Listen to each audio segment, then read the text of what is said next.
Hey guys, Tommy Bryson here, and welcome to Ask Tommy Bryson, where I take your questions and talk to you guys one-on-one. If you want to join me, just go ahead and sign up directly in the link down below, and that way we can talk one-on-one. And by the way, everything is free. Let's get started. Hi, hello, is this Steve? Hey, how's it going, Tommy? Hey, this is this is Tommy, bro. Just want to let you know this video is going to be recorded and potentially uploaded to the Ask Tommy Bryson channel, okay? Perfectly fine with me, man. All right, brother. So how can I help you? Well, I have a pretty good question. So I live in California right now, and I'm actually older than you, so I'm 29, and I'm trying to figure out like when would be the best time to buy a home. But just housing prices here are ridiculous. And one thing I know that you're doing is I know you're moving and you're going to Florida eventually to get a house, right? To live there at a little cheaper rent.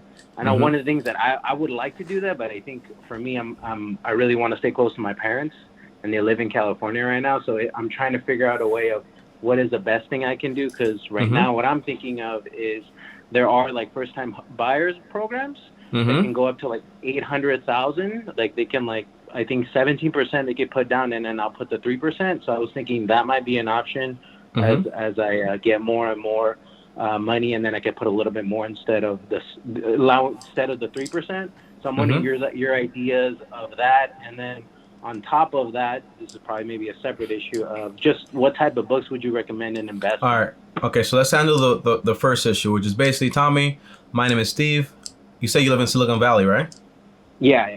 Okay. Houses are very expensive here, and I want to stay here because I also want to be close to my parents, right? Sound right? Yeah.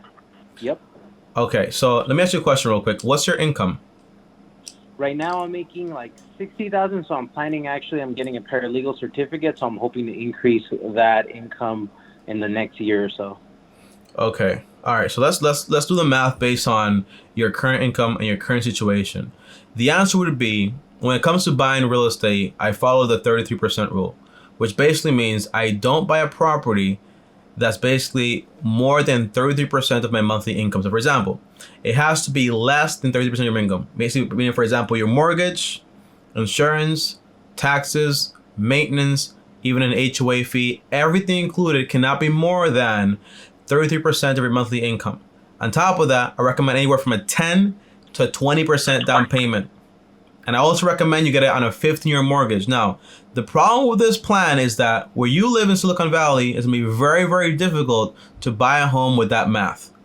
Does that make sense? Yeah. So what would I do in that case? I would have to go online and look up, for example, a rent versus buy calculator, right? Okay. And that will tell me exactly at what point does buying become cheaper than renting. In your case, like what would you say is like the average house price in your area right now where you live? Yeah, my area specifically, I live in like I know you did this grade of like A through I think D or F. I live in like a C zone, but even here in the C zone, I think the lowest I've seen it probably 550, 600,000. Yes, look at that. So it's probably gonna be, just doing some quick math in my head, probably gonna be between 5 to 8, maybe 11 years until basically buying a home becomes a lot more better. So my advice right now would be, if I want to stay here for a while, I would just rent for now and just basically save a ton of money. And when I have enough money to buy a home, if my income is there and I can follow those rules and buy a house in that area, that's fine, I can buy it.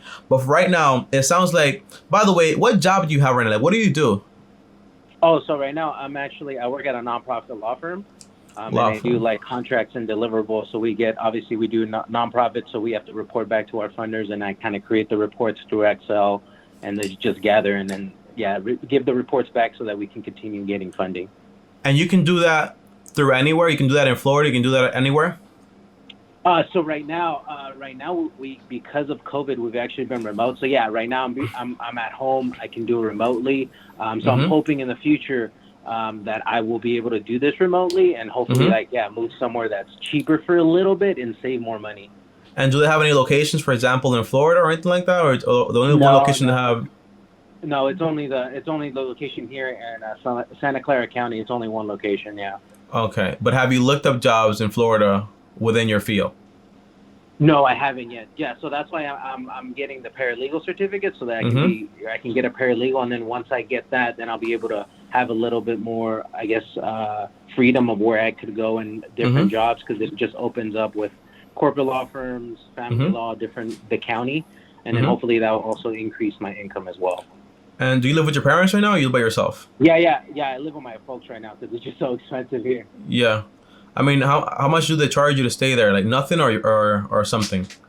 No, I pay. Yeah, they charge me a little bit. They don't really charge me anything. I just give them money just because I think it's just I'm Mexican, so it's like a Mexican household. So I clean up, I buy stuff over time, just doing things. So yeah, like I pay some bills and then I give them some rent. But for more often than not, I'm pretty much saving. So I started investing actually once COVID started, and actually watching your channel in the beginning of COVID.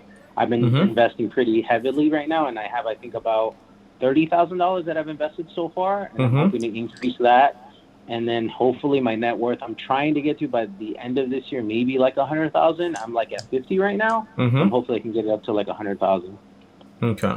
So just to summarize what I said prior, right, before we get to the investment part here, if you're gonna follow the 33% rule on a 15-year mortgage, no more than 30% of your income you spend on it, you can only spend $1,650 when it comes to a house. That's all you can spend, literally. Okay. Now, in buying a house in your area is gonna be more difficult. So again, you want to use a rent versus buy calculator to figure out exactly if renting or staying in your mom's house, because that's a lot cheaper, obviously. You can just be like, hey, I'm going to stay here a while longer, save up a ton of money. That way, when I do buy a home, I'm actually ready to actually buy it. Now, before we move on to investing, I do want to ask you, do you have any debt right now? No. Fortunately, I went to school, and I went to school in LA, UCLA, and I lived in a 1-bedroom, 1-bath with 4 other people, and my rent was like $200 a month, and I was able to pay that off, and because my parents didn't make, I think, over $100,000 or $80,000, I was able to get school for free. So I was able to not come with any debt, and credit card debt, I don't have any. And if I do, I pay it all, the full balance every That's time. awesome. That's awesome. Yeah. Congrats, bro. That's awesome. A lot of people don't do that. Yeah, yeah. I know you have a little hesitation with credit cards and using them as like debit cards, but I'm pretty. I'm like trying to be super diligent with it. I'm like, nah, if I don't need this, I'm not gonna buy it. I'm only gonna buy necessities, and obviously some here and there I'll eat out. Yeah, I mean, you can have fun, bro, because you make a lot of money. There's no problem with that. The problem with credit cards is basically you're trying to follow, like, for example, I can get more points, I can do this, but usually you're gonna be overspending around 18%. That's why I don't use them. The only way I use a credit card is basically I put a small bill on all my credit cards and I pay them in full each month. That way I build my credit score up, but that's about it. There's no me going into debt. There's no risk whatsoever when it comes to that stuff. That's the only way I say, all right, get a credit card and you're good to go. Okay. All right. Now, because you are debt free, you can start investing. But do you have, for example, an emergency fund right now? An emergency fund? Yeah. So I'm planning to get that emergency fund up to 20 grand. Right now I have it about 11 grand. So hopefully by the end of this year, because I'm investing $125 every week, by the time at the end of next year, I'll be closer to like 16,000, I believe. So I'll be close to that goal by the end of this year. I mean, if you have a monthly income of around $5,000 and you invest in 125, what are you doing with the rest of your money? So, I'm investing a lot. So I got multiple investors. I'm investing in 1 year M1 Finance. I have that portfolio that I'm investing, I think, $100 every week. And then I have an index fund. Actually, I have a VTSAX from Vanguard, and I'm investing $200 every week with that. And then I have also the high yield and savings account. I'm investing $125 on that. A high yield what you have? High yield and savings account. And you're saving money into that. You're saying. Yeah. I'm putting that's where my emergency fund. Okay, awesome. Emergency fund is. Yeah. That's going 125, and then I have I think that's about it. And then the rest is just staying in my checking account just for like bills and things that I'm paying over time. Yeah. So it sounds like to me, you're doing like more passive investments, right? Are you picking stocks right now or no? No, definitely not picking stocks. So that's actually one of the things I kind of wanted to ask you as well. Like, what books would you recommend? What things? Because I would eventually want to do that. I think that's right. You're being more aggressive a little bit, and I want to take a little bit of risk, but obviously try to mitigate that as much as possible. Okay. So the books I recommend when it comes to investing, the first one is called The Intelligent Investor by Benjamin Graham. And the second one is called Security and Analysis by Benjamin Graham and David Dodd. Okay. And there's also like a fun one called One Up on Wall Street by Peter Lynch. Oh yeah, I do remember reading about that, and I think you mentioned that a few times already in some of your videos. It's a great book. But as far as like what you're doing right now, bro, the index fund portfolio you have, is that for retirement or is it basically just in a normal brokerage account? So actually, I forgot to mention this as well. So yeah, so the index fund where I'm doing BTSAX, it's a no-bro brokerage account. So I have about there, I think it's 11,000 in there. But I also have through my, because of my work, I do have a 401k that luckily I've been putting in money just when I first started. I think this is something once I graduated, I was like, oh, retirement fund, how much you want to put? I was like, all right, I'll just put like 10%, and I increased that to 15%. That's actually grown up to, I think right now it's about 18,000 in the 401k. So I'm hopeful that once I leave that job, I'll change it to Vanguard in the traditional IRA and then convert that to a Roth IRA. So step by step, here's what I would do here, right? Because I just follow like my whole plan, the freedom steps. I'm making a course on that, by the way. It's not going to come out for a while. But overall, the first step is going to be getting out of debt. Thankfully, you're not into debt, right? You don't have any debt whatsoever. The second step is going to be building a foundation and starting investing. The good thing is basically, if you have right now 11K for your entire like emergency account, you might need, for example, an extra like 4K to make it 15K, and you should be good for at least like 6 months or so on. Because right now you live with your parents, you're not spending that much money at all, like whatsoever. So that's awesome. But on top of that, as far as your investments, the way I would do it is basically, first of all, I would max out the match they give me at my company. So if you have like a 401k account and they give you, for example, a match, I'd probably get a Roth 401k if they offer that, which is awesome. That way it's like tax-free money being invested and you'll be good. So once I get the maximum match at my company, I would then move on with the extra money I have, right? And I would put that towards, hey, let me max out my Roth IRA. That's another $6,000. Any money left over, I would put that, for example, into my normal brokerage account, following, for example, my index fund portfolio or, for example, my ETF portfolio. However, though, you have to keep in mind, right? You live with your parents now, but the goal is eventually you probably want to buy a house. And as far as, for example, Tommy, I live with my parents, but I want to be next to them. And by the way, that's usually like a cultural thing. I feel the same with my mom and my dad, unless, well, not my dad anymore because he's not here, he's not around anymore. But the idea is that you'll be able to visit your mom and your dad like as much as possible if you are going to become financially free, right? But at some point, you're going to have to leave the nest, right? Because at some point, you're going to start like your own family, you're going to have your wife, your kids, and that's going to become your priority. And you can always, for example, visit your parents maybe 3 times, 4 times a year, however you want to do it. They'll always be there. But I'm pretty sure what they will want for you is the best, because at some point, they're not going to be here, and they want to make sure, hey, Steve is your name, right? Yeah, and somebody want to be like, Steve is going to be just fine without us no matter what. So my advice would be, get, for example, to your emergency account. So try to get that out like as fast as possible. And then start investing, for example, just 10% of your income. That's it, just 10% of your income. And then focus the rest of your money, well, a lot more of your money, just towards saving up for the down payment for a home. Now, I have to pick, for example, am I going to do this in Silicon Valley? Very hard, very tough to do with the entire budget I gave you. Or do I potentially want to start investing my money into maybe another career or whatever, so I can move, for example, to another state that's cheaper, or, for example, another area in California that might be a little further, but that way is also a lot cheaper. It's all how you want to do it, right? So once you buy this home, the idea is if you buy this home and you buy it with the same equation, 15-year down payments, you put in down like 20%. Or 10%, depending on how much money you actually have. You can afford a 20% down payment. You're buying, for example, a $300,000 house. It's like around $60,000, I think.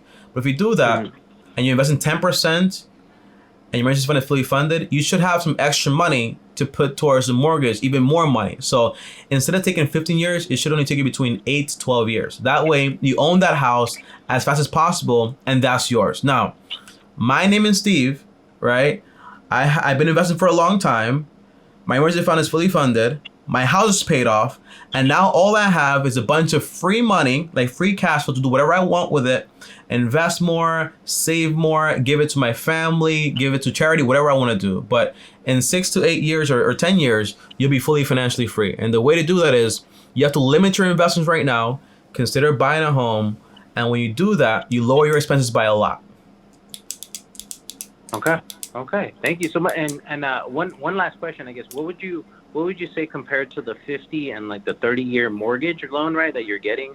Could you follow the same steps to the 30 that you would in the 15, or why would you choose, say, a 15 over a 30?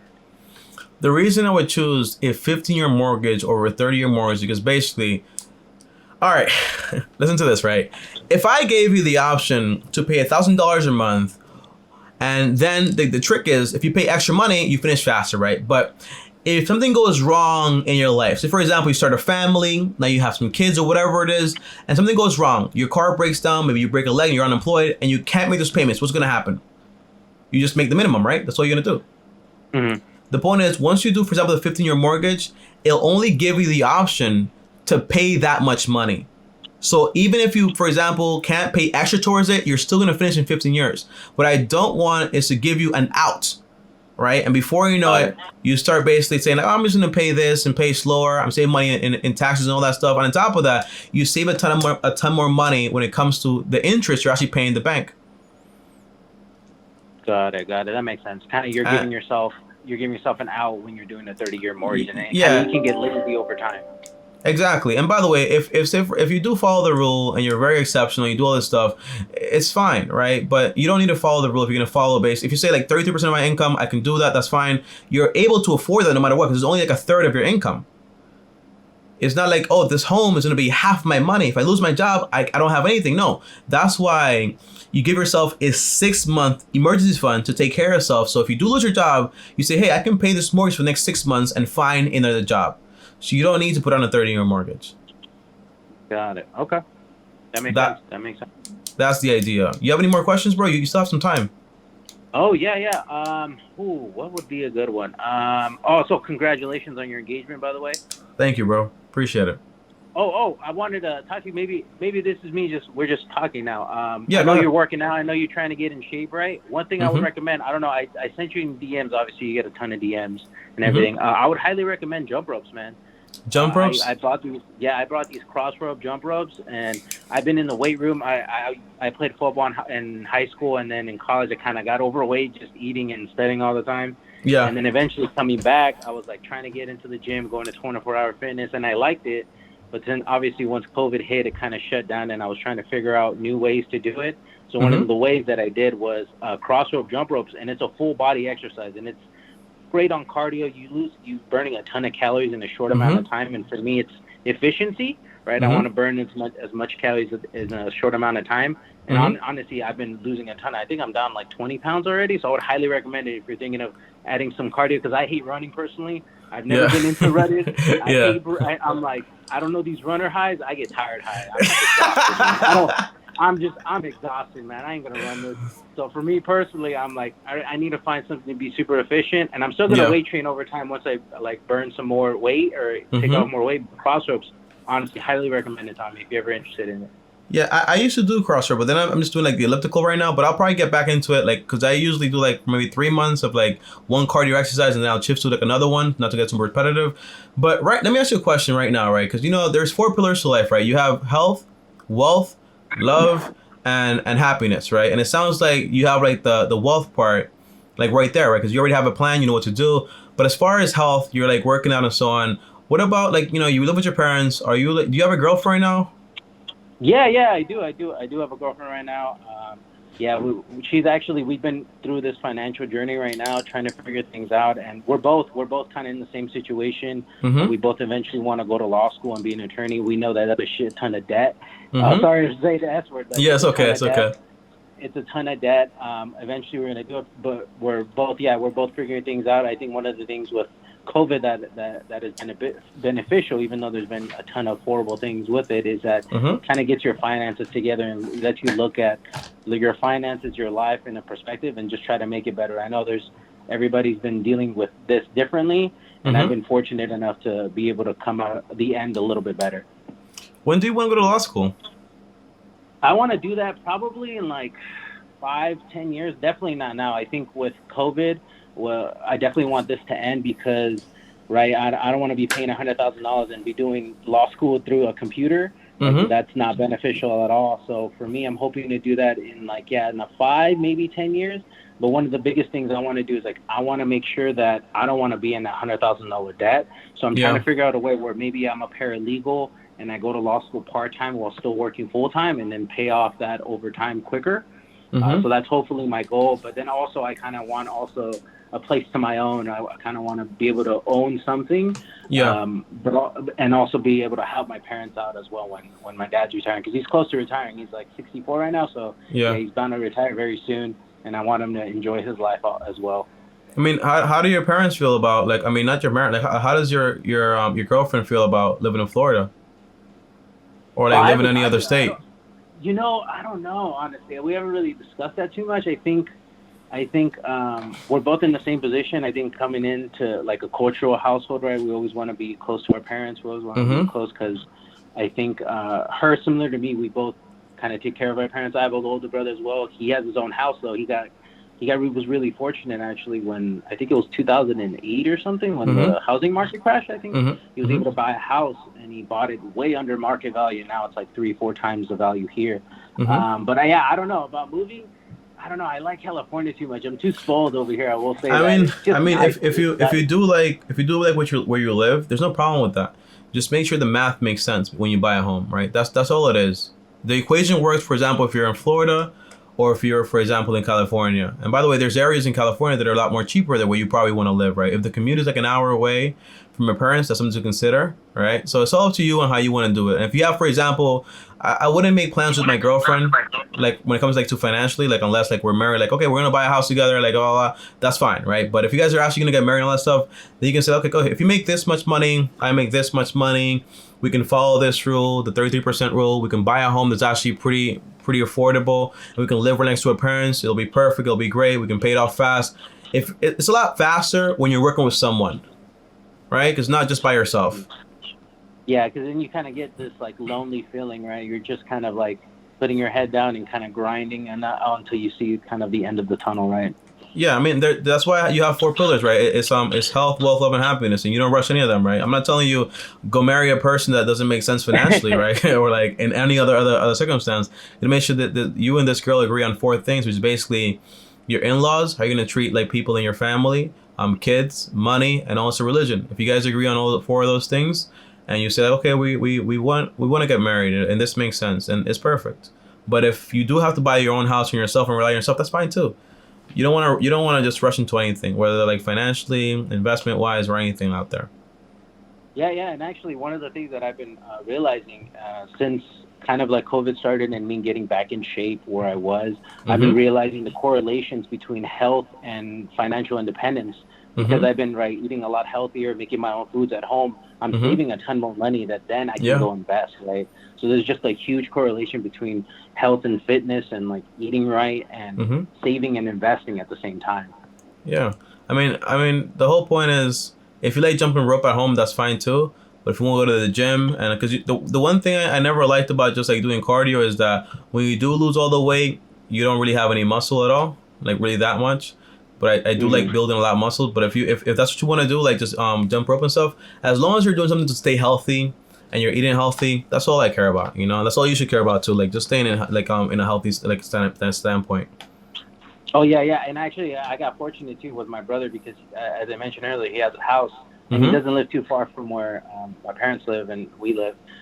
So I walked there, and we actually created a home gym there. We like put in the money, build it. We have a squat rack, we have dumbbells, we have a bench, incline, decline. So we have basically all the essentials that we need. So whenever I kind of like losing more weight, and then I'm like, all right, I think I'm fine here, I can go over there and start building back up muscle over time. And by the way, does your girlfriend work too, or is just you working? She does, yeah. She's a paralegal, yeah. Oh, how much does she earn? Do you know? No, I don't know. I don't think I asked her now. How long have you guys been together? Been together not too long, actually. It's probably been a few months. We've been friends before. Oh. We kind of just made it official, yeah. Okay. Made it official not too long. So we've been friends and talking for a little bit, and yeah, we just made it official not too long ago. Okay. So that's why you don't really know all these things at all. I mean, yeah. I mean, so just start having. I mean, a great book. Well, I'll give you 2 books here, right? A great book on when it comes to going to college debt free is called Debt Free Degree by Anthony O'Neill. He has a great book on it. And then you'll have another book when it comes to relationships and questions to ask that person. It's called Before You Save the Date, 21 Questions to Help You Marry with Confidence by Dr. Paul Friesen. And that book right there will also help you when it comes to, for example, like, hey, what questions do I want to go through with this girlfriend that's been my friend for a very long time? Because, by the way, the shift is it's a very big shift going from like a friendship relationship to like a couple and potentially marriage relationship, right? So it's questions you got to ask her and things she has to know about you also, just to be on the same point. Yeah, thanks. I appreciate that. I appreciate that a lot. And one last thing, I guess, before I let you go also, I don't know if you were this, but did you figure out your credit score of your girlfriend before you like made everything? No. I know that was the thing. I remember reading an article of like people marrying and then realizing that, you know, the other person, your partner, has like a horrible credit score and then just ruins your like perfect credit score. I mean, that's actually a funny question. But when I first got together with my girlfriend, I think it was when was that? It was like 5 years ago or something like that. I didn't know anything about her financial situation, and I didn't really care about finances either back then. You know, I was just looking at her like, you know, saying like, oh, she's cute. You know what I'm saying? So I wasn't really worried about like no credit score or anything like that. But does it matter? The answer is yes and no. You know, the thing about credit score is all about service and debt. So if your girlfriend was young once, like everyone is, and she made some mistakes, that's fine. Nobody cares. Because either way, when it comes to buying a home, they can do manual underwriting and just basically give you a mortgage based on that. Does the credit score matter? It matters basically you have a money talk. How do you guys treat money? Who's a spender? Who's a saver? How are you going to invest? How are you going to basically spend this money? That's what matters the most, okay? And treating the money as one. Not now, because you guys are not married, right? You have no legal uphold on this. But the point, you don't want to mix your money with hers at all. But when you guys are married, just like be on the same page. Well, before you get married, be on the same page on money, right? So you want to say like, hey, here's how I treat money. Here's what I want to follow. How do you feel about this? You know, because she could be like a complete spender, doesn't care about money, just wants to have fun, do whatever she want to do. So you got to make sure she's on the same page with you with everything. Again, that's going to be money, in-laws, religion, and also, what's the last one? Money, religion, in-laws, and I forgot the last one. Yeah. You'll put it up there. You'll put it up there just when you remember. I said it before, man. I said it before, and now I just lost it. Money. Money, in-law. Yeah, it's money, in-laws, kids, and religion. Those are the four things you want to agree on. So how are we gonna treat these kids? How are we gonna deal with the crazy people in our family? What about the money? How are we gonna treat it? And all that stuff. That's basically what you want to worry about. Like those four main parts. All right. Yeah, and Tommy, if you're ever in California and need some good hiking, let me know. I actually just started the YouTube channel with hiking. What's your channel? Shout it out. Oh yeah. It's Steve.Hernandez. It's just my name, Steve Hernandez, and my Instagram, Steve.HernandezSJ. I post like every week, once a week, because I'm going to work. I do my school paralegal, and then I just kind of do like 4 to 6 hour hikes. It's really nice here in California. We're spoiled. 6 hour hikes? Hey man, they're gorgeous. They're worth it. I'm telling you. I'm not hiking with you, man. You're gonna kill me, man. You crazy? 6 hours? Hey, Tommy, you're in shape, man. I see you doing incline bench 135. I see you. Well, that's just weights, bro. You're talking about 6 hour hikes. Oh my god. But yeah, man. Listen, man. I'll give you one last advice. They're worth it. One last advice before I go here, bro. When it comes to having a passion, not every passion you have has to make you money, okay? If you have a lot of fun with a YouTube channel, just keep making videos, okay? Just have fun with what you're doing. Like, I can tell you're very happy about it. Like, you like the whole thing. Just keep making videos about that stuff. If you really like it, have fun with it. It doesn't have to make you money, but just keep documenting. You already make money, for example, from your main job. When you become a lawyer or whatever you want to do, you're gonna do great no matter what, bro. So just make sure you have like an activity that actually just gets you like fun. It doesn't have to make you money. You don't have to monetize it in any way. But if it does, awesome. Yeah. If it doesn't, you're still good. Yeah, thanks, man. Yeah, I appreciate it. Yeah, one of the things, actually, reason why I started hiking is because it just brings a mental clarity towards me, and that's something that I didn't have when COVID started, right? Being at home all day, kind of with your own thoughts. It could be very daunting, right? Yeah, dealing it is with all daunting. That situation. So once I started hiking, and I was never a hiker, honestly, like coming in a Latino household, Hispanic household, we don't hike. That is weird. That is weird. We walk to go get a torta. This is what we do, yeah. So I'm like, all right, let me do this like hiking thing. Like, what is this? And over time, I just grew to enjoy it and love it. And some of the things I've seen, like, they're just gorgeous, and it just gives you kind of like a zen, and some of the issues and problems that you're dealing with, they just kind of get resolved in your mind. Do you hike with a GPS on you? Yeah. So if you ever want to hike, I would recommend All Trails app. Highly recommend it. There's a paid version. I don't recommend doing the paid version. You can do it for free, do it for free. But they're free, Yeah. they're great hikes, and they just runs in your background even when you're losing signal. So all the hikes that I've done, I don't have any service, but I have that in the background. But I mean, do you have like a GPS so like if you get lost, it can track you? Oh, I just have an Apple Watch, so I have that fall detection. So if I fall, I'm good. Okay. I'll SOS my brother and my girlfriend, so I'll be fine. Okay, awesome. All right, brother. Well, this call was fun. If you have any more questions, you can always schedule another call and have fun, bro. Appreciate the All call. right, thanks, man. You too. Take care, man. All right, peace out, Steve. Adios.